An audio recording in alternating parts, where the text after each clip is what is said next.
আসসালামু আলাইকুম রহমতুল্লাহি ওয়া বারাকাতুহু। ওয়াসসালামু ওয়াসসালাতু আলা আশরাফিল আমবিয়া ওয়া নাবিয়িনা মুহাম্মদ ওয়া তাবিঈন ওয়া আজমাইন। রব্বি ইশরাহ লি সাদরি ওয়া ইয়াসসির লি আমরি ওয়াহলুল উকদাতাম মিন লিসানি ইয়াফকাহু কওলি। রব্বি জিদনি ইলমা রব্বানা জিদনা ইলমা রব্বানা জিদনা ইলমা। আলহামদুলিল্লাহ। আমরা গত ক্লাসে আলোচনা করছিলাম হচ্ছে আমাদের যে সূরাটা ছিল সূরা আপনার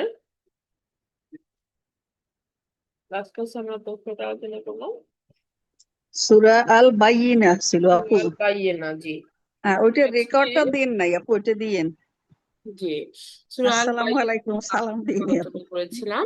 তো তার হুম, পূর্ববর্তী সূরাটা হচ্ছে সূরা আল কদর। এখন হুম। আমরা চাচ্ছি যে সূরা আলাক এবং সেই সাথে সূরা আল কদর একসাথে আমরা পড়বো, যেহেতু পাশাপাশি দুটা সূরা। আর সূরা কদর আমরা রমাদান মাসেও আলোচনা করেছিলাম ডিটেলসে। এখন আমরা শুধু এখানে আমাদের আজকের আলোচনার বিষয়বস্তুটা যেটা হবে যে সূরা আলাককে আমরা ডিটেলসে দেখবো ইনশাল্লাহ। আর কিভাবে সূরা কদর সূরা আলাকের সাথে লিংক হয়ে আছে, হ্যাঁ, বা বিষয়বস্তুটা কিভাবে ফ্লো করলো, এই জিনিসটা আমরা দেখার চেষ্টা করবো ইনশাল্লাহ। আমরা শুরু করছি। আউযু বিল্লাহি মিনাশ শাইতানির রাজিম, বিসমিল্লাহির রহমানির রহিম। ইকরা বিসমি রব্বিকাল্লাযী খলাক। আল্লাহ সুবহানাহু ওয়া তাআলা শুরুতেই যে আদেশটা করছেন সেটা হচ্ছে ইকরা, পড়ুন। বিসমি রব্বিকাল্লাযী খলাক। বিসমি রব্বিকা, আপনার রবের নামে। আল্লাযী, যিনি। খলাক, যিনি সৃষ্টি করেছেন। তাহলে এখানে আমরা যেটা দেখতে পাচ্ছি যে আমরা জানি যে সূরা আলাকের এই প্রথম 5টা আয়াত হচ্ছে রেভিলেশনের বা ওহির একদম শুরুর দিকের 5টা আয়াত, যেটা রাসূল সাল্লাল্লাহু আলাইহি সাল্লামের প্রতি নাজিল হয় হেরা গুহায়। তো এখানে রাসূল সাল্লাল্লাহু আলাইহি সাল্লাম, আমরা জানি যে তিনি আহ, এই যে মক্কায় যে সেই সময়ে জাহেলিয়াতের সময়ে যে সমস্যাগুলো ছিল, সেই সমস্যাগুলো ওনাকে অনেক কষ্ট দিত। আর সেগুলোর সমাধান তিনি খুঁজতেছিলেন। তো এই সমাধান খোঁজার জন্য তিনি নীরবে একা পাহাড়ে যেয়ে তিনি ওখানে এই সমাধানগুলো নিয়ে চিন্তা করতেন। হ্যাঁ, এবং আল্লাহ সুবহানাহু ওয়া তাআলার সাথে তিনি আহ মানে রবের কাছে তিনি সমাধান খুঁজতেন যে মানে কিভাবে করলে তিনি সমাজের মধ্যে এই প্রবলেম গুলাকে সলভ করতে পারেন, বা মানুষের কষ্টগুলাকে তিনি কিভাবে সহজ করে দিতে পারেন, হ্যাঁ, কষ্ট লাঘব করতে পারেন।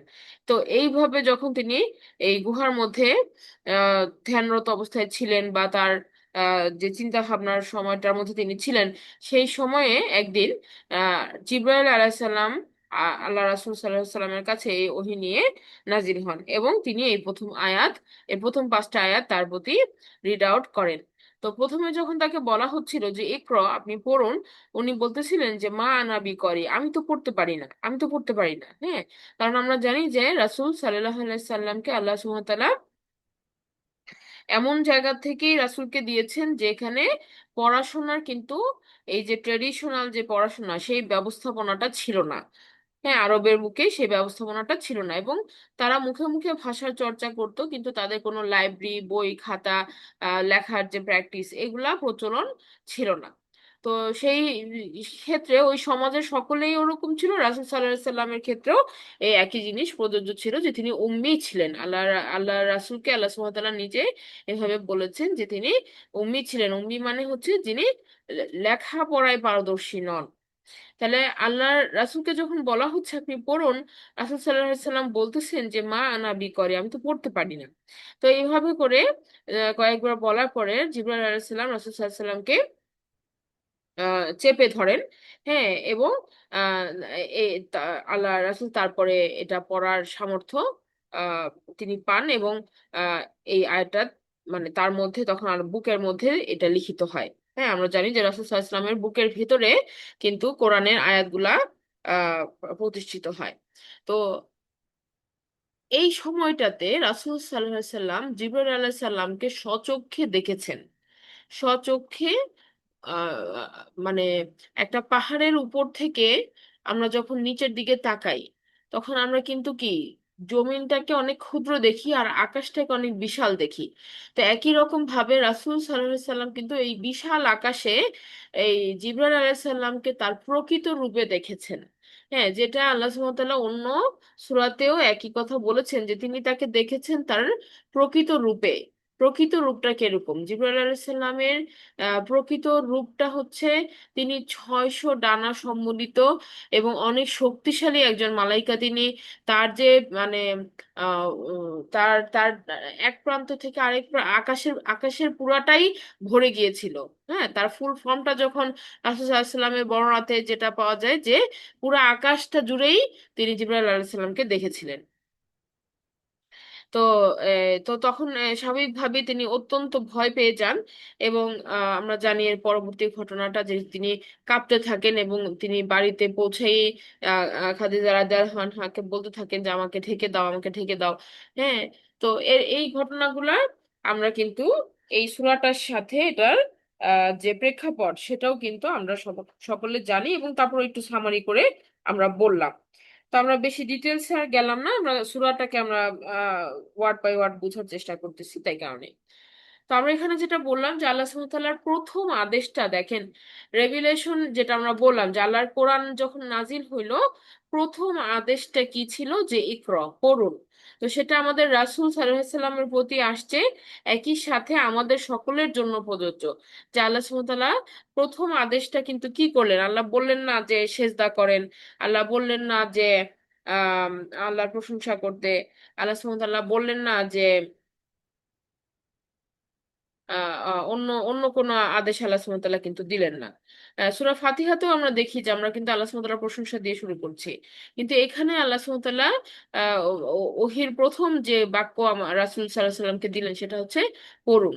হ্যাঁ, তাহলে এই পড়াটা দেখেন একটা আমরা যেটা মনে করি যে ইবাদত অনেক আমাদের জন্য অবশ্যই গুরুত্বপূর্ণ, তবে সেই ইবাদতটা করার জন্য আমাকে জানতে হবে যে কিভাবে আমি করব, তাই না? তো জ্ঞান অর্জনটা আল্লাহ সুবহানাহু ওয়া তাআলা মানে কতটা গুরুত্ব দিয়েছেন। হ্যাঁ, যে জ্ঞান অর্জন করতে হবে, আর জ্ঞান অর্জনের একটা ওয়ে হচ্ছে কি যে আমরা পড়বো, পড়ার মাধ্যমে আমরা জানতে পারবো। তাহলে আল্লাহ সুবহানাহু ওয়া তাআলার নামে যিনি সৃষ্টি করেছেন, আল্লাজি খলাক। এরপরে আমরা দেখছি যে দ্বিতীয় আয়াতে বলা হচ্ছে খলাকল ইনসানা মিন আলাক। খলাকল ইনসানা, তিনি সৃষ্টি করেছেন মানুষকে মিন আলাক, জমাট রক্তপিণ্ড হতে। জমাট রক্তপিণ্ড, এই কথাটা বোঝা সেই সময়ে কঠিন ছিল, কিন্তু এখন আমরা বুঝি যে এটা হচ্ছে যে সেই জাইগোটটা যেটা আমরা আমরা জানি যে মেল এবং ফিমেল যে ক্রোমোজোমের সংমিশ্রণে যেটা তৈরি হচ্ছে। হ্যাঁ, বা আমরা বলতে পারি যে ফার্টিলাইজেশনের পরে যেটা মায়ের প্লাসেন্টার মধ্যে আহ, যেটা অ্যাটাচ হয়। হ্যাঁ, যেটা আহ, যেখান থেকে একটা মানে পরিপূর্ণ মানবদেহকে আল্লাহ সুবহানাহু ওয়া তাআলা রূপান্তরিত করেন কোষ বিভাজনের মাধ্যমে। তো সেই রক্তকোষটাকে বলা হচ্ছে জমাট রক্তপিণ্ড। হ্যাঁ, তো এটা আল্লাহ সুবহানাহু ওয়া তাআলা দেখেন মানে যারা যারা আহ, মানে আমরা যারা মানে পড়াশোনা আমরা যারা বায়োলজি পড়ছি বা বুঝতেছি যারা, যে এই যে এমব্রায়োলজি নিয়ে আল্লাহ সুবহানাহু ওয়া তাআলা এখানে কিন্তু কথা বলতেছেন। তো এটা এটা যে এত বছর আগে আল্লাহ সুবহানাহু ওয়া তাআলা কোরআনে আমাদের সৃষ্টিকর্তা আমাদের সামনে তুলে ধরেছেন। তো সেই সেই সময়ের মানে অনুভূতি আর এখন আমাদের সামনে এত জ্ঞান আল্লাহ সুবহানাহু ওয়া তাআলা দিয়ে রাখছেন চারিদিকে যে আমাদের জন্য এটা বোঝা কিন্তু ভেরি ইজি। হ্যাঁ, এটা এটা আমাদের জন্য বোঝা এবার অনেক সোজা, আমরা আরো বেটার এটাকে মানে মনের মধ্যে ধারণ করতে পারতেছি, আমাদের চোখের সামনে ভেসে উঠতেছে, কারণ আমরা এগুলা অনেক অ্যানিমেশন আমরা অনেক দেখতেছি, আমাদের অ্যাভেলেবল আছে আমাদের সারাউন্ডিং, আমাদের বাচ্চাদেরকে আমরা পড়ানোর সময় বলতেছি। তাহলে এই যে আহ, মানে আল্লাহ সুবহানাহু ওয়া তাআলা সৃষ্টির রহস্যটাকে সহজে একটা ওয়ার্ডের মাধ্যমে তুলে ধরলেন যে খলাকল ইনসানা মিন আলাক। ইকরা ওয়া রব্বুকাল আকরাম, আবারও বললেন পড়ুন। হ্যাঁ, আর আপনার রব হচ্ছেন বড়ই অনুগ্রহশীল, আল আকরম। আহ মর্যাদাশীল। হ্যাঁ, আল্লাহ সুবহানাহু ওয়া তাআলা হচ্ছেন অত্যন্ত অনুগ্রহশীল, মর্যাদাশীল।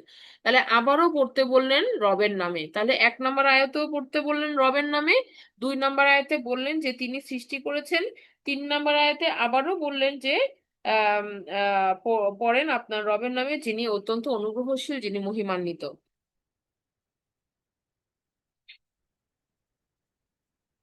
হ্যাঁ, তাহলে পড়ার প্রতি যে গুরুত্বটা আমরা আবারও বললাম যে আল্লাহ সুবহানাহু ওয়া তাআলা এমফাসাইজ করলেন বা দিলেন।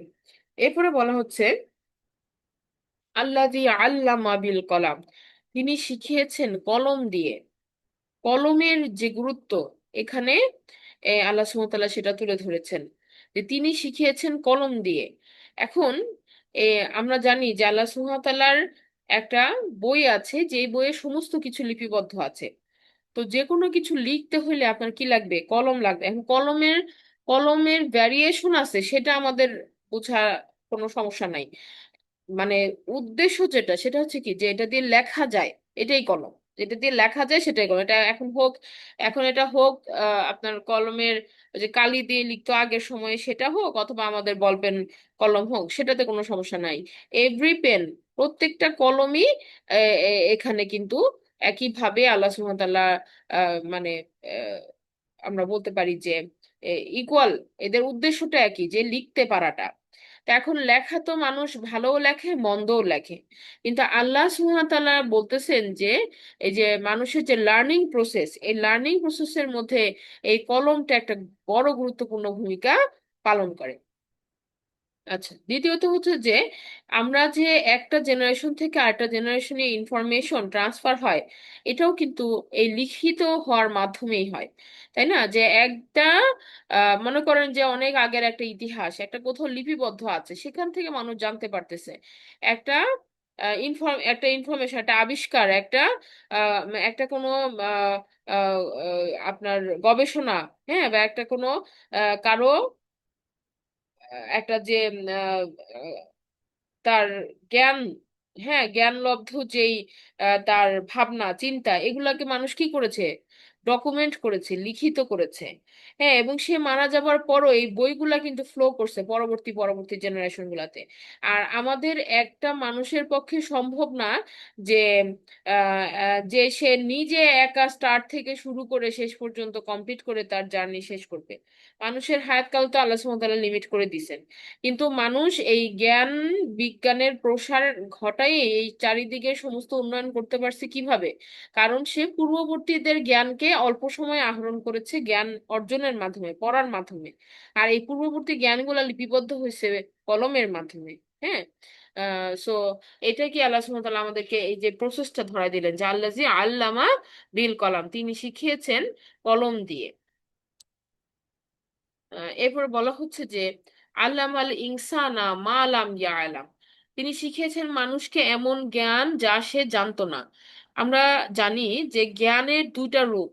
একটা হচ্ছে দুনিয়াবি জ্ঞান, হ্যাঁ, বা ফিজিক্যাল যে নলেজটা, যেটা আল্লাহ সুবহানাহু ওয়া তাআলা প্রথমে আদম আলাইহিস সালামকে শিখিয়ে দিয়েছেন, এবং তারপরে সেইভাবে জেনারেশন ওয়াইজ প্রত্যেকটা মানুষের মধ্যে কিন্তু এই যে একটা মানে আহ, আমরা বলতে পারি যে একটা পারদর্শিতা আছে। হ্যাঁ, যেটা মানুষ বিকশিত করে জ্ঞান চর্চার মাধ্যমে।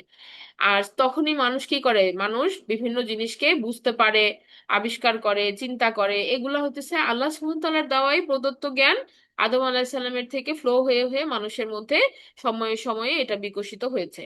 দ্বিতীয়টা হচ্ছে যে রেভিলেশন বা ওহির জ্ঞানটা মানুষের পক্ষে ধারণ করা সম্ভব নয়। এটা আল্লাহ সুবহানাহু ওয়া তাআলা মানে সরাসরি কোনো মানুষের প্রতি, মানে রাসূলদের প্রতি নাজিল করেছেন, যেখান থেকে আমরা এই জ্ঞানটা আহরণ করতে পারি। এটা মানুষ নিজে মানে তার সমস্ত ক্ষমতা দিয়েও সে এটা জানতে পারবে না, সেটা বুঝতে পারবে না। হ্যাঁ, তাহলে একটা হচ্ছে যে আদম আলাহিস সালামকে আল্লাহ সুবহানাহু ওয়া তাআলা যেমন সবকিছু শিখিয়ে দিয়েছিলেন, কিন্তু আদম আলাহিস সালামকে আল্লাহ সুবহানাহু ওয়া তাআলা এই ইনস্ট্রাকশনটাও দিয়েছিলেন যে পৃথিবীতে যখন নামিয়ে দেওয়া হলো, কি বলেছিলেন? যে যখন আমার ওহী আসবে সেটাকে অনুসরণ করতে, তাহলেই তারা কি সৎ পথে থাকতে পারবে এবং আবার জান্নাতে ফিরে আসতে পারবে। তো এই জিনিসটাই আমরা বুঝি যে আল্লাহ সুবহানাহু ওয়া তাআলা দুই রকম জ্ঞান দিয়েছেন। একটা হচ্ছে আহ, দুনিয়ার জ্ঞান, যেটা মানুষ আহরণ করে দুনিয়ার যে চারিদিকের যে বিষয়বস্তু আছে এগুলাকে অধ্যয়ন করে। আর আরেকটা হচ্ছে মানুষ নিজে বাইর করতে পারে না, এটা হচ্ছে আল্লাহর তরফ থেকে আসে। তা আল্লাহ সুবহানাহু ওয়া তাআলা এখানে সেই জ্ঞানটার কথা বলতেছেন যে তিনি মানুষকে এমন কিছু শেখান যা তারা আগে জানতো না। কাল্লা ইন্নাল ইনসানা লায়াতগা, কখনো না, অবশ্যই মানুষ কি করেছে, সে সীমা লঙ্ঘন করেছে। তাহলে মানুষের এই যে আল্লাহ সুবহানাহু ওয়া তাআলা এত নেয়ামত দিয়েছেন, এত জ্ঞান দিয়েছেন, বুদ্ধি দিয়েছেন, তারপরেও মানুষের মধ্যে আচরণের দুইটা রূপ দেখা যায়। একটা হচ্ছে যারা সীমা লঙ্ঘন করে, আরটা হচ্ছে যারা যারা আনুগত্য করে। হ্যাঁ, দুই রকমের আছে। তো এখানে আল্লাহ সুবহানাহু ওয়া তাআলা প্রথমেই বলেন যে মানুষ কিরকম, মানুষ অবশ্যই সীমা লঙ্ঘন করে। ইন্নাল ইনসানা লা ইয়াতগা, সীমা লঙ্ঘন করে। ইয়াতগা মানে হচ্ছে এই যে মানে বাধ্য না থাকা, হ্যাঁ, বা সীমা অতিক্রম করা। যে যে লিমিটটাকে দেওয়া হয়েছে সেটাকে সে মানলো না। হ্যাঁ, না মেনে সে নিজের ইচ্ছা মতো করলো, এটাই হচ্ছে কি, অবাধ্য আচরণ করলো, লা ইয়াতগা। কেন, কেন মানুষ এই আচরণটা করে? আর হুস্তাগনা, এই কারণে যে সে নিজেকে অভাব মুক্ত মনে করে। কি কারণে করে? এই কারণে করে যে সে নিজেকে অভাব মুক্ত মনে করে। ইন্না ইলা রব্বিকা রুজা, হ্যাঁ। আর আরেকটা হচ্ছে যে অবশ্যই, নিশ্চয়ই, তা রবের কাছেই আমাদের প্রত্যাবর্তন হবে। কিন্তু যারা নিজেকে আহ এই এই যে যারা নিজেকে অভাবমুক্ত মনে করে বা অমুখাপেক্ষী মনে করে, তারা এটা ভুলে গেছে যে রবের কাছেই যে ফিরে যেতে হবে, এই জিনিসটা কি তারা ভুলে যাচ্ছে, বা এই জিনিসটা তারা বিশ্বাস করতেছে না। তো এটা আল্লাহ সুবহানাহু ওয়া তাআলা স্মরণ করায় দিলেন। এরপরে বললেন, আরো আইতাল্লাজি ইয়ানহা, আপনার কি দেখেছেন তাকে যে বাধা দেয়? একটা একটা মানে পার্টিকুলার একটা এক্সাম্পল আল্লাহ সুবহানাহু ওয়া তাআলা তুলে ধরলেন যে খারাপের একটা লক্ষণ বা একটা ধরন। কত মানে খারাপ তো অনেক রকম আছে, কিন্তু একটা আল্লাহ সুবহানাহু ওয়া তাআলা বলে দিলেন এরকম যে যে বাধা দেয়। আল্লাহ আরো আইতাল্লাজি ইয়ানহা, দেখেছেন তাকে যে যে বাধা দেয়। কিসে বাধা দেয়? আবদান ইজা সল্লা, যে ব্যক্তি সালাত আদায় করতে চায়, আল্লাহ সুবহানাহু ওয়া তাআলার বান্দা যে সালাত আদায় করতে চায়, তাকে সেই সালাত আদায় করতে বাধা দেয়। তাহলে এটা হচ্ছে কি, মানে ওয়ার্স্ট একটা কাজ যে আল্লাহর বান্দাকে আল্লাহর ইবাদত করতে বাধা দিচ্ছে। এরপরে আবার আল্লাহ সুবহানাহু ওয়া তাআলা প্রশ্ন করলেন, আর আইতা ইনকানা আলাল হুদা, আপনি কি ভেবে দেখেছেন যে সে যদি আবার হয়তো সঠিক পথের উপরে। তাহলে দুই রকম ভাবে আল্লাহ সুবহানাহু ওয়া তাআলা বললেন যে আল্লাহ সুবহানাহু ওয়া তাআলা তো মানুষকে দুই রকম ক্যাপাসিটি দিয়েছেন। আমরা যখন সূরা 3 পড়বো তখন আমরা দেখব যে আল্লাহ সুবহানাহু ওয়া তাআলা মানুষকে দুই রকমের ক্যাপাসিটি দিয়েছেন। একটা হচ্ছে মানুষকে সবচেয়ে সুন্দর অবয়বে তৈরি করেছেন, সবচেয়ে বেস্ট ক্যাপাসিটিতে, সবচেয়ে বেস্ট রেশিওতে, জ্ঞান বিজ্ঞান বুঝার জন্য যে ব্রেন দরকার, যে দৃষ্টিশক্তি দরকার, যে শ্রবণ শক্তি দরকার, যে বাচন শক্তি দরকার, সমস্ত কিছু আল্লাহ সুবহানাহু ওয়া তাআলা দিয়েছেন। তো এর পরেও মানুষ কি, মানুষের দুইটা অপশন আছে, আইদার সে আল্লাহ তাআলার বাধ্যগত হতে পারে অথবা এগুলাকে ডিনাই করতে পারে। তো এখন আল্লাহ সুবহানাহু ওয়া তাআলা এই দুইটা উদাহরণই তুলে ধরতেছেন যে এক হতেছে যে এক ব্যক্তি সে এতটাই খারাপ হয়ে যেতে পারে যে আল্লাহর একটা আব্দকে তার তার ইবাদত থেকে দূরে রাখতেছে। আবার সেই ব্যক্তিটাই এমনও হইতে পারে যে সে সঠিক পথের উপরে আছে, ইনকানা আলাল হুদা, সে সঠিক পথের উপরে আছে, কারণ আল্লাহ সুবহানাহু ওয়া তাআলা তো তাকে ক্যাপাসিটি দিছেন। মানুষ এরকম না যে আল্লাহ সুবহানাহু ওয়া তাআলা তাকে বানাইছে শুরু থেকেই খারাপ, তা না। তার মধ্যে সমস্ত গুণাবলীই ছিল, কিন্তু সে চুজ করছে যে সে মন্দ পথে হাঁটবে। হ্যাঁ, এটা আল্লাহ সুবহানাহু ওয়া তাআলা বলতেছেন যে মানুষকে যে মানে কেউ কেউ অনেক সময় অনেকে বলে না যে আল্লাহর ইচ্ছাই তো সব, তাহলে আমি কি করব? হ্যাঁ, আমার আমার আমার জন্য তো আমাকে তৈরি করা হয়েছে খারাপ, এরকম না। আসলে কিন্তু তা না। আল্লাহ সুবহানাহু ওয়া তাআলা অপশন দিয়েছেন, এখন আমরা ডিসিশন নিচ্ছি যে আমরা কোন দিকে যাব। এটা বলা হচ্ছে যে আরো আইতা ইনকানা আলাল হুদা, যে লক্ষ্য করেছেন যে সে যদি সৎ পথে থাকতো, আমারও বিত্তাকওয়া, আর মানুষকে তাকওয়ার পথে ডাকতো বা নির্দেশ দিত। তাহলে এক ব্যক্তি যে মানুষ এত খারাপ যে সে কি করলো, আল্লাহর বান্দাকে তার সলাত আদায় করা থেকে দূরে রাখলো। আর আরেকজন হচ্ছে এতটাই মানে সৎ পথে আছে যে সে কি করতেছে, মানুষকে আল্লাহর তাকওয়ার পথে আদেশ করছে, উপদেশ দিচ্ছে। হ্যাঁ, তো দুইটা রূপ দেখানোর পরে আল্লাহ সুবহানাহু ওয়া তাআলা বললেন, আরো আইতা ইন কাযযাবা ওয়া তাওয়াল্লা। আবার সে, আপনি কি ভেবে দেখেছেন যে সে কি করলো? সে কাযযাব করলো, সে মিথ্যা আরোপ করলো এবং ঘুরে গেল। হ্যাঁ, মিথ্যা আরোপ করলো এবং ঘুরে গেল। তাহলে ক্যাপাসিটি থাকার পরেও সে কি করলো? সে সত্য বুঝার পরে সে সেটাকে ডিনাই করলো, মিথ্যা বললো, আর তারপরে সেখান থেকে সে ঘুরে গেল, মানে সেটাকে সে একসেপ্ট করলো না। হ্যাঁ, এরপর আল্লাহ সুবহানাহু ওয়া তাআলা বলতেছেন যে আলাম ইয়া আলাম বি আন্নাল্লাহা ইয়ারা, সে কি জানে না যে আল্লাহ সুবহানাহু ওয়া তাআলা সবকিছুই দেখেন? তাহলে এই যে মানুষ যে আচরণগুলো করতেছে, সে নিজেকে স্বয়ংসম্পূর্ণ ভাবছে, সে ভুলে গেছে যে আল্লাহর কাছে ফিরে যেতে হবে। হ্যাঁ, সে সে আল্লাহর কাছে যে প্রত্যাবর্তন, এটা সে মানে মানতেছে না।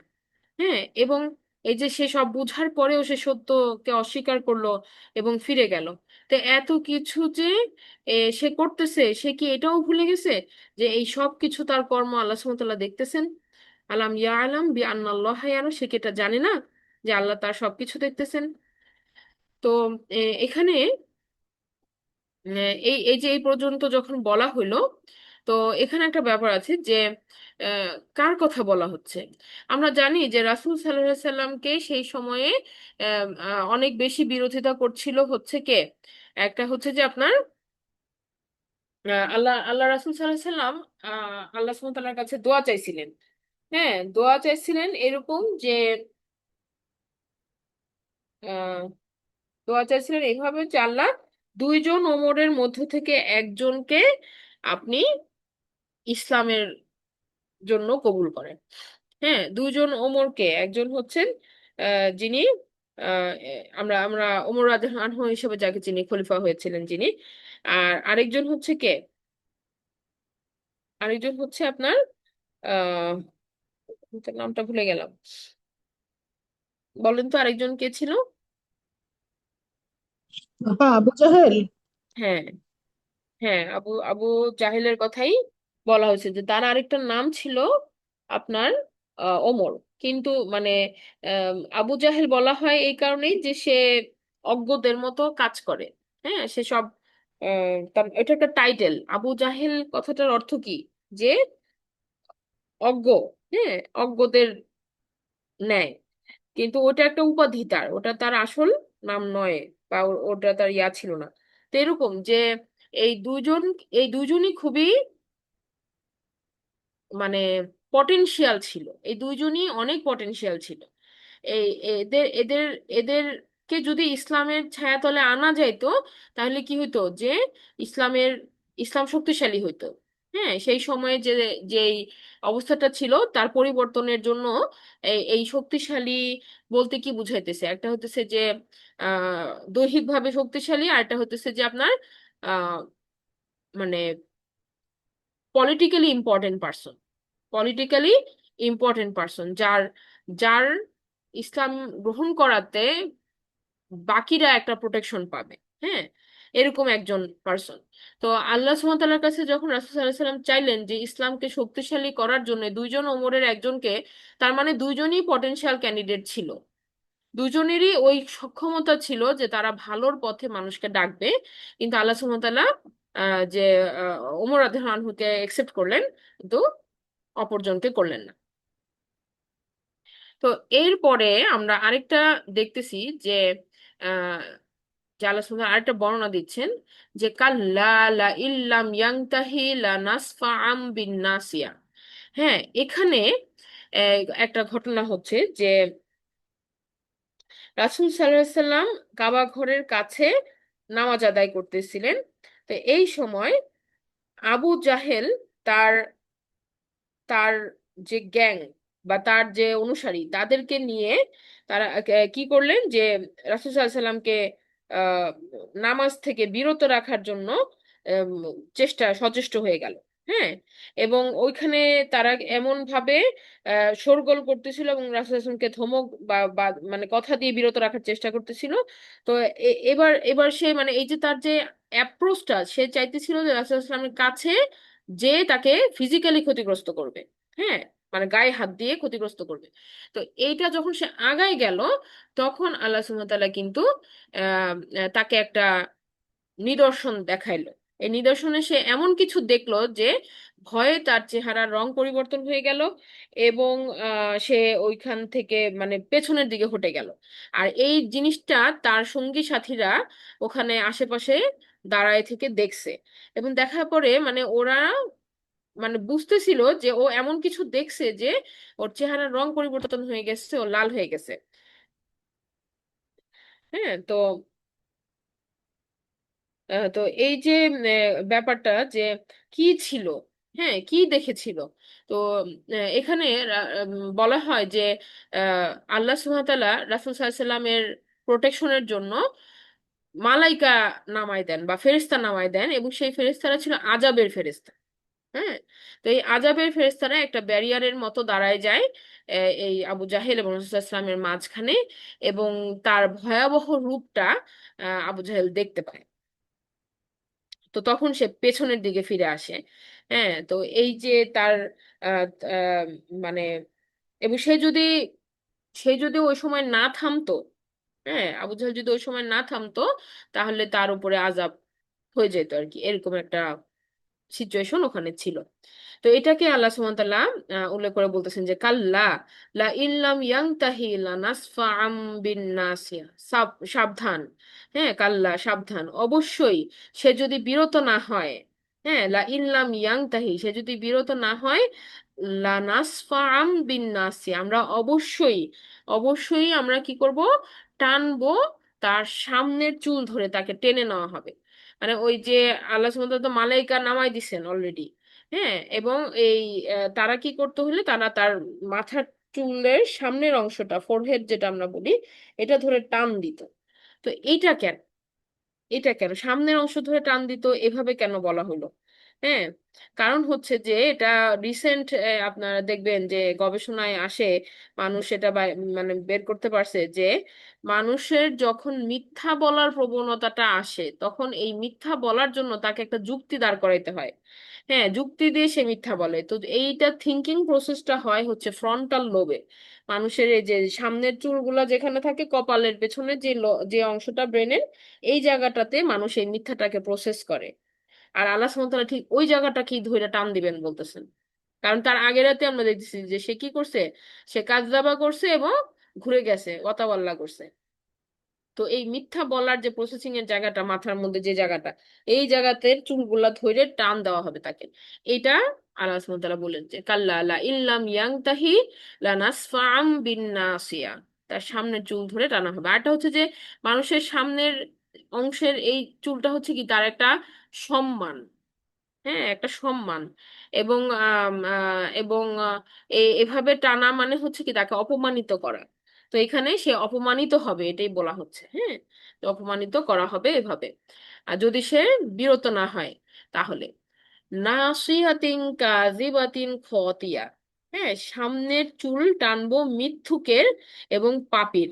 মানে ওই আবু জাহেলকে এভাবে আল্লাহ সুবহানাহু ওয়া তাআলা তাকে অ্যাট্রিবিউটস দিচ্ছে, তাকে মানে উপমা দেওয়া হচ্ছে এইভাবে যে এই সামনের চুলটা কার, একজন মিথ্যুকের, একজন পাপী বান্দার। হ্যাঁ, কাযিবাতিন খতিয়া। এরপরে বলা হচ্ছে যে ফালিয়াদউ না দিয়া। হ্যাঁ, আর এবার আল্লাহ সুবহানাহু ওয়া তাআলা চ্যালেঞ্জ ছুড়ে দিচ্ছেন যে ডাকুক সে তার তার দোসরদেরকে, সে ডাকুক। হ্যাঁ, ফালিয়াদউ না দিয়া, সে যেন ডাকে তার দোসরদেরকে। এখন তার দোসররা কোথায় আছে? তার একদম কাছেই কিন্তু আছে, তার আশেপাশেই আছে। এই যে আমরা বললাম না, তাই সে তো গ্যাং নিয়েই আসলো। হ্যাঁ, সে তার মনে করো অনেকজনকে সাথে নিয়ে আসছে এবং সবাই এটা সাক্ষী দিচ্ছে যে ও যাইতেছে সামনে আগায় রাসূলুল্লাহ সাল্লামকে বাধা দিবে। হ্যাঁ, তো এর মধ্যেই তারা সকলেই দেখলো যে সে আবার পেছনের দিকে ফিরে গেল এবং তার চেহারা রং পরিবর্তন হয়ে গেল। তো এখানে আল্লাহ সুবহানাহু ওয়া তাআলা তাকে চ্যালেঞ্জ দিয়ে বলতেছেন যে ডাকো, তুমি একা কেন, তোমার তোমার সঙ্গীদেরকেও ডাকো, ফালিয়াদউ নাদিয়া। এবং এরপরে আল্লাহ সুবহানাহু ওয়া তাআলা যেটা বললেন সেটা অনেক ভয়ঙ্কর। তিনি বললেন যে সানাদউ জাবানিয়া, আমরাও অবশ্যই শীঘ্রই ডাকবো কাদেরকে, জাহান্নামের প্রহরীদেরকে। মানে আল্লাহ সুবহানাহু ওয়া তাআলা তো তাকে একটা নিদর্শন দেখাইছেন, কিন্তু যদি সে না থামতো তাহলে ফুল ফোর্স নামায় দিতেন আল্লাহ সুবহানাহু ওয়া তাআলা। হ্যাঁ, সানাদউ জাবানিয়া, ও জাহান্নামের প্রহরীদেরকে, মানে এখানে প্লুরালে আছে যে অনেক এই আযাব দানকারী ফেরেশতা নামে আসতো জাহান্নাম থেকে, জাহান্নামের প্রহরী। এটা কিন্তু এমনি নর্মাল যে মালাইকাদের যে বিভিন্ন ফর্মে থাকে তা তা সেরকম মালাইকাদের না। এটা স্পেশাল যারা টাস্ক, বলে না যে স্পেশাল ফোর্স, হ্যাঁ, যে ডেডিকেটেড টু জব, এরকম যে আপনার একেবারে ওই কাজের জন্য নির্ধারিত, যে যেই মালাইকা আজাব দেওয়ার জন্য, সেই মালাইকাদের ফোর্সকে আল্লাহ সুবহানাহু ওয়া তাআলা নামাই দিতেন। সানাদু জাবানিয়া। হ্যাঁ, কাল্লা লা তুতিআহু ওয়াসজুদ ওয়াকতারিব। কাল্লা, কখনো না, লা তুতিআহু, রাসূল সাল্লাল্লাহু আলাইহি সাল্লামকে আল্লাহ সুবহানাহু ওয়া তাআলা বলতেছেন যে তাকে অনুসরণ করবেন না। হ্যাঁ, মানে সে যে ভয় দেখাচ্ছে, ধের দেখাচ্ছে, আল্লাহ রাসূলকে আল্লাহ সুবহানাহু ওয়া তাআলা বললেন যে লা তুতিআহু, তাকে অনুসরণ করবেন না, ওয়াসজুদ ওয়াকতারি, বরং আল্লাহ সুবহানাহু ওয়া তাআলাকে আল্লাহ সুবহানাহু ওয়া তাআলাকে সেজদা করার জন্য আদেশ করলেন এবং বললেন নিকটবর্তী হইতে। মানে ফোকাস যে সে চেঞ্জ করে দিচ্ছে।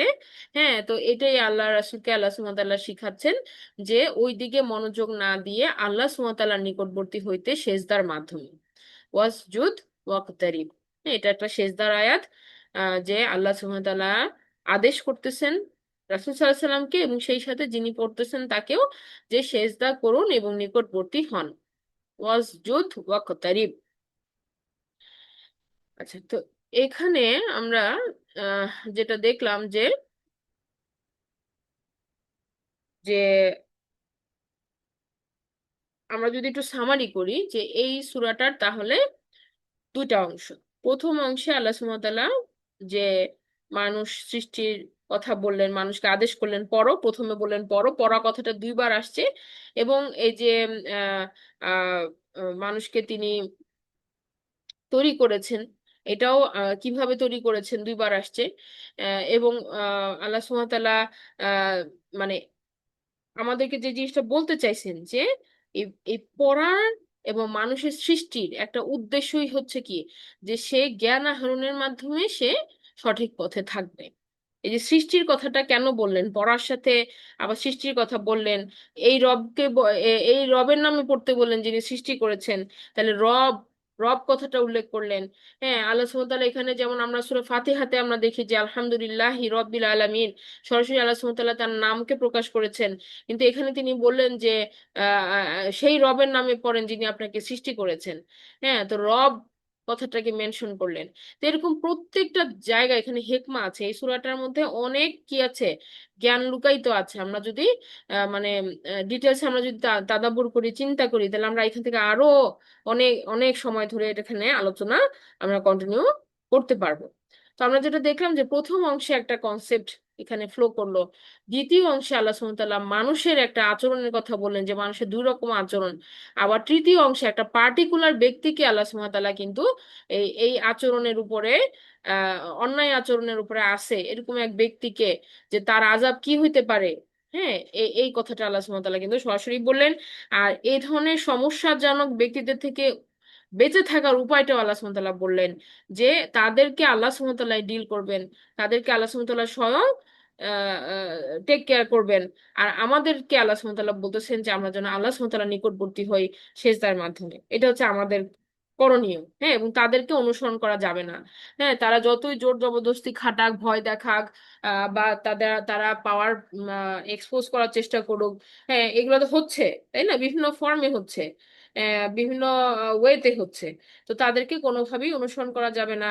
আল্লাহর ইবাদত করে আল্লাহর নিকটবর্তী হওয়ার মাধ্যমেই আমাদের মানে আমাদের আমাদের টিকে থাকতে হবে। তো এটা ছিল সূরা আল আলাকের যে আমাদের আলোচ্য বিষয়বস্তু। আর আমরা যেটা আরেকটু বলতে চাচ্ছি যে সূরা আপনার এর পরবর্তী সূরাটা সূরা কদর, সূরা আল কদর নিয়ে আমরা জানি যে আমরা রমাদান মাসে ডিটেলসে আলোচনা করেছিলাম, তাই আর ডিটেলসে বলছি না।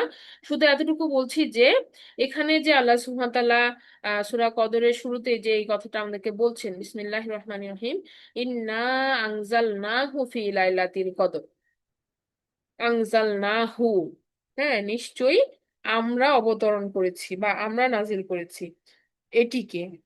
হু, এটি কোন জিনিস? এটা হচ্ছে আল কোরআন। তাহলে এই যে আল্লাহ সুবহান তাআলা আমাদেরকে সূরা আলাকে যেটা বললেন যে ইকরা, পড়ুন পড়ুন, কি পড়বো?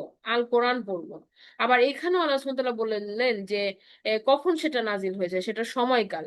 তাহলে হোয়াট টু রিড, আমি যদি বলি যে কি পড়তে হবে, সেটার উত্তর হচ্ছে আল কোরআন। হ্যাঁ, আর এটা কখন নাজিল হয়েছে আমরা যদি প্রশ্ন করি, তাহলে তার উত্তর হচ্ছে সূরা আল কদর। তা আল্লাহ সুবহানাহু ওয়া তাআলা বলে দিচ্ছেন যে ইন্না আনজালনাহু ফি লাইলাতিল কদর। তাহলে যেই ঘটনাটা রাসূল সাল্লাল্লাহু আলাইহি সাল্লামের সাথে হয়েছে, যে প্রথম যে ওহী নাজিল হওয়ার ঘটনাটা, এই ঘটনাটা কখন হয়েছে? ফি লাইলাতিল কদর, লাইলাতুল কদরের রাতে হয়েছে। হ্যাঁ, আর কি পড়তে বলছেন রাসূলকে? কোরআন পড়তে বলছেন। তাহলে এই দুটা উত্তর কিন্তু আমরা এখান থেকে পেয়ে যাচ্ছি। তারপরে বলা হচ্ছে ওয়ামা আদরাকা মা লাইলাতুল কদর, কি আপনাকে জানাবে যে সেই লাইলাতুল কদরটা কি? প্রশ্ন করলেন আল্লাহ সুবহানাহু ওয়া তাআলা। আবার লাইলাতুল কদর বললেন, কোনো আপনার সর্বনাম ব্যবহার করলেন না। তৃতীয় লাইনে আবার বললেন লাইলাতুল কদরি খয়রুম মিন আলফি শাহর, সেই কদরের রাতটা হচ্ছে কি? শ্রেষ্ঠ, খয়রুম মিন আলফি শাহর, হাজার মাস অপেক্ষা। এই হাজার মাস অপেক্ষা এটা একটা বাগধারার মতো, আমরা যেমন বলি না যে একটা ফ্রেজ বা বাগধারা। হ্যাঁ, হাজার মাস মানে যে এখানে 1,000ই, এর বেশি নয়, এটা কেউ বলতে পারবে না। এটা একটা বাগধারা, হাজার মাস অপেক্ষা। তাহলে এখন যদি কেউ ক্যালকুলেশন করে মিনিমাম 1,000 ধরে, মিনিমাম ধরে যে 1,000, তাহলে সেটা আপনার 1,000 মাস যদি কেউ ধরে, তাহলে সেটা একটা মানুষের হায়াতকালের ইকুইভ্যালেন্ট, মানে 84 বছরের মতো হয়। হাজার মাসকে আপনার বছর নিলে 84 বছরের মতো হয়। তাহলে এই যে দেখেন, আমরা যেটা বলতেছিলাম যে আল্লাহ সুবহানাহু ওয়া তাআলা তো এটা একটা উপমা স্বরূপ বলছেন, মেন আলফি শাহর, হাজার মাস অপেক্ষা। হ্যাঁ, তো এখানে কত হাজার মাস সেটা তো বলেন নাই। তো মিনিমাম হচ্ছে 84 বছর, আর ম্যাক্সিমাম কত আমরা জানি না। তো এইভাবে আল্লাহ সুবহানাহু ওয়া তাআলা এটার এই এই রাতের মধ্যে এত বেশি মানে আহ নিয়ামত এবং এত বেশি রিওয়ার্ড আল্লাহ সুবহানাহু ওয়া তাআলার তরফ থেকে লুকায়িত করে রাখছেন। এই রাতের মর্যাদা এত বেশি, এত বেশি। তো এটা আল্লাহ সুবহানাহু ওয়া তাআলা যখন মর্যাদাটা প্রকাশ করলেন এই রাত সম্পর্কে, তারপরে বললেন যে এই রাতে কি হয়। তানাজ্জালুল মালাইকাতু ওয়ার রূহু ফিহা বিইজনি রাব্বিহিম মিন কুল্লি আমর। তো এই রাতে মালাইকারা এবং জিবরিল আমিন, হ্যাঁ, মানে জিবরাইল আলাইহিস সালাম, তাকে বলা হচ্ছে রূহ, তিনি নেমে আসেন ফিহা বিইজনি রব্বিহিম, তাদের রবের আদেশে, মিনকুল্লি আমর, প্রত্যেক কাজের আদেশ নিয়ে। তাহলে দেখেন যে একটা রাত, সেই রাতে রাসূল সাল্লাল্লাহু আলাইহি সাল্লামের কাছে মালাইকা নেমে আসছিলেন, জিবরাইল আলাইহিস সালাম নেমে আসছিলেন। এবং আমরা অন্যান্য রেফারেন্স থেকে যেটা বুঝি বা জানি যে জিবরাইল আলাইহিস সালাম কখনো একা আসতেন না। যখন তিনি এই ওহীটাকে নিয়ে আসতেন তার সাথে, মনে করেন যে একটা ইম্পর্টেন্ট কোনো ডকুমেন্ট যখন এক জায়গা থেকে আরেক জায়গায় যায়, তখন পুরো টাস্ক ফোর্স তার সাথে যায় না? হ্যাঁ, যে একা তো কেউ এটা নিয়ে মুভ করে না, পুরো একটা ব্যাটালিয়ন, এটা সিকিউরিটি হিসেবে এটা সাথে থাকে। একই রকম ভাবে জিবরাইল আলাইহিস সালাম যখন আপনার লাহে মাহফুজ থেকে কোরআন নিয়ে নিচে আসতেন, তখন এইখানে প্রোটেক্টিং আরো অনেক মালাইকাদের বহর থাকতো। তো একই রকম ভাবে ওই রাতটাকে স্মরণ করে প্রতি বছরই জিবরাইল আলাইহিস সালাম নেমে আসেন এবং মালাইকাদের বহরও তার সাথে আসে। তো এটা আসে রবের হুকুমে। ওখানে দেখেন আল্লাহ সুবহানাহু ওয়া তাআলা কার নামে পড়তে বলছেন? রবের নামে পড়তে বলছেন, যিনি সৃষ্টি করেছেন। একইভাবে এই মালাইকাদের রবের এই মালাইকাদের রবও হচ্ছেন আল্লাহ সুবহানাহু ওয়া তাআলা, এবং তাদের রবের হুকুমেই তারা নেমে আসে। হ্যাঁ, তাহলে আল্লাহ সুবহানাহু ওয়া তাআলাই হচ্ছেন আমাদের সকলের রব, এবং তারা নেমে আসে কিসের জন্য? মিনকুল্লি আমর, প্রত্যেক কাজের আদেশ নিয়ে। তো আল্লাহ সুবহানাহু ওয়া তাআলা প্রত্যেককে, প্রত্যেক মালাইকাকে তাদের যে নেক্সট ইয়ারের কার্যবিধি হবে সেটা ডিস্ট্রিবিউট করেন, এবং তারা ওই ওই কাজগুলা নিয়ে ওই মানুষগুলাকে দেখে যান। সালামুন হিয়া হাত্তা মাতুল্লাইল ফজর, এবং এই সময়টা কতক্ষণ পর্যন্ত থাকবে? এটা আল্লাহ সুবহানাহু ওয়া তাআলা বলে দিচ্ছেন যে এই সময়টাতে শান্তি বজায় থাকবে, হিয়া হাত্তা, ততক্ষণ পর্যন্ত না যতক্ষণ সূর্য উদয় হয়, মাতুল্লাইল ফজর, ফজরের সমাপ্তি পর্যন্ত। হ্যাঁ, মাতুল্লাইল ফজর হচ্ছে ফজরের শুরু না, ফজরের শেষ পর্যন্ত। তো এটা আল্লাহ সুবহানাহু ওয়া তাআলার একটা অশেষ নিয়ামত যে তিনি এই সময়টাকে এক্সটেন্ড করে দিছেন, এই সময়টাকে বাড়ায় দিছেন আরেকটু, যেন আমরা সর্বোচ্চ আমাদের মানে ভান্ডারে আমল আমল নিতে পারি, আমরা যেন সর্বোচ্চ মানে এখান থেকে বেনিফিটেড হতে পারি। এই জন্য আল্লাহ সুবহানাহু ওয়া তাআলা সময়কালটাকে বাড়ায় দিছেন। এমনিতে আমরা যেটা বুঝি যে রাতের শেষ কখন, ফজরের শুরু যখন তখনই রাত শেষ, কিন্তু লাইলাতুল কদরের রাতটা বিশেষভাবে এক্সটেন্ড করা হয়েছে হাত্তা মাতলাইল ফজর, ফজরের সময় সহ এটা সময়কাল দেওয়া হয়েছে। তো এটা আল্লাহ সুবহানাহু ওয়া তাআলার একটা মানে অশেষ নেয়ামত আমাদের জন্য। এখন প্রশ্ন হতে পারে যে এই রাতটা যদি কেউ পাই আমরা তাহলে কি করব? হ্যাঁ, কি করব? আল্লাহ রাসূল সাল্লাল্লাহু আলাইহি ওয়াসাল্লাম বলছেন কি, যে আয়েশা রাদিয়াল্লাহু আনহা যখন জিজ্ঞেস করছিলেন যে আমরা যদি এই রাতটা পেয়ে যাই তাহলে আমরা কি করব, তাহলে একটাই দোয়া শিখাই দিয়েছেন, সেটা কি? যে যে আহ, আল্লাহ সুবহানাহু ওয়া তাআলাকে আমরা বলতেছি যে নিশ্চয়ই আপনি ক্ষমা করতে ভালোবাসেন, অতএব আপনি ক্ষমা করেন। তো এখানে দেখেন যে এই দোয়াটা তো আমরা করবই। হ্যাঁ, এট দ্য সেম টাইম আমরা যদি কোরআন থেকে দেখি তাহলে আমরা কি দেখলাম যে আপনার এই এই যে সূরা আলাকের শেষ লাইনটা কি ছিল? যে ফাসজুদ ফাকতারিব, আপনি সেজদা করেন এবং নিকটবর্তী হন। তাহলে এই রাতের আরেকটা আমাদের জন্য, মানে আমরা যদি দুটো সূরা পাশাপাশি পড়ি তাহলে আমরা বুঝি যে আল্লাহ সুবহানাহু ওয়া তাআলার নিকটবর্তী হওয়ার একটা উপায় হচ্ছে কি? সেজদা অবনত হওয়া। আর তাই এই রাতে যদি আমরা সর্বোচ্চ বেনিফিট পাইতে চাই তাহলে আমরা সেজদায় যেও এই দোয়াটা করতে পারি। হ্যাঁ, দোয়াটা কি বলেন? আল্লাহুম্মা ইন্নাকা আফুউন তুহিব্বুল আল্লাহুম্মা ইন্নাকা আফুউন তুহিব্বুল তুহিব্বুল আফওয়া তুহিব্বুল আফওয়া ফাআফু আফু আন্নি। আননি। জি, আফু আন্নি।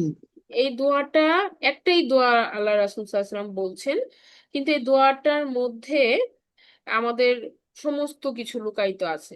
হ্যাঁ, আমরা এই দোয়াটাকে যদি বুঝে বলতে থাকতে পারি, বা বুঝে বুঝে আমরা যদি আমরা নিতে পারি, তাহলে আমরা সর্বোচ্চ বেনিফিট পাবো, যেভাবে রাসূল সাল্লাল্লাহু আলাইহি ওয়াসাল্লাম বলছেন।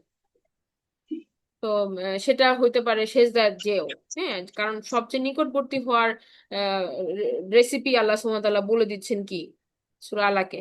হ্যাঁ, তো সেটাই যে আমরা আমরা এই এই দুটো সূরা যখন বুঝবো তখন আমরা এটাকে আর সেপারেট করতে পারবো না, দেখবো যে এরা কানেক্টেড, এটা এটা একটার সাথে আরেকটা কানেক্টেড। হ্যাঁ, তাহলে আমাদের বোঝার এবং আনন্দ তৌফিক দান করুন। ইনশাআল্লাহ আগামী ক্লাসে আমরা সূরা 3 নিয়ে আলোচনাটা কন্টিনিউ করবো। তাহলে আমরা শেষ করছি, সুবহানাকা আল্লাহুম্মা ওয়া বিহামদিকা আশহাদু আল্লা ইলাহা ইল্লা আনতা আস্তাগফিরুকা ওয়া আতুবু আস্তাগফিরুকা ইলাইক। ওয়া আতুবু আসসালামু ইলাইক। আলাইকুম ওয়া রাহমাতুল্লাহি ওয়া বারাকাতুহু। আসসালামু আলাইকুম।